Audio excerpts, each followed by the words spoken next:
patuloy na namamayagpag sa pandaigdigang merkado ang mga produkto ng MSMEs mula sa Pangasinan. Sa pangunguna ni Governor Ramon V. Gico III, mas lumalawak ang oportunidad para sa mga MSME sa lalawigan na maipakilala ang kanilang mga produkto sa international stage.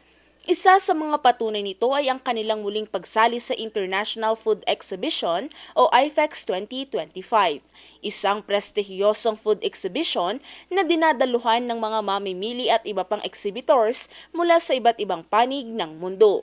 Matatandaang noong nakaraang taon, matagumpay na lumahok ang Pangasinan sa IFEX kung saan maraming negosyante ang nakahanap ng kliyente hindi lang sa Pilipinas kundi maging sa ibang bansa. Hindi matapos-tapos ang pagkapasalamat namin, ma'am, sa government mo ng Pangasinan. Pinagmamalaki namin, Pangasinan ang galing. Sa lahat ng pupuntahan ko, mapunta ako ng Jensan, Bicol, dahil sa kasalukuyan, tayo po hinirang ng BIFAR na National President ng Catfish Philippine Producers Association.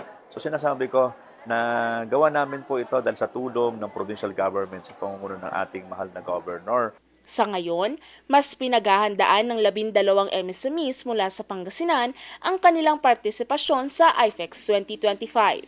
Nitong March 19, nagsagawa sila ng presentation at food tasting activity sa Ordua Ceremonial Hall para ipakita ang kalidad ng kanilang produkto. Ang aktibidad na ito ay nagsisilbing paghahanda bago sila sumabak sa international exhibit. Last year's event was a tremendous success. Di ba, naikwento mo ninyo, you were able to get leads, no?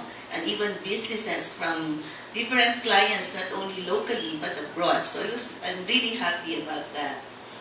Pero for this 2025, we need not only replicate it, gusto ko po to make it even more or better and more impactful and productive. At yun din po yung role ng ating provincial government under the leadership of our Governor Ramon Gico.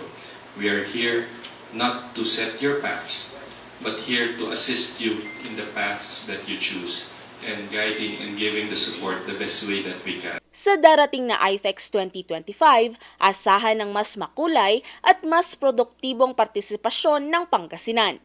Hindi lang ito isang pagkakataon para maipakita ang husay ng kanilang produkto, kundi isang hakbang patungo sa mas maliwanag na kinabukasan para sa MSMEs ng lalawigan. Valerie Dismaya, RNG News.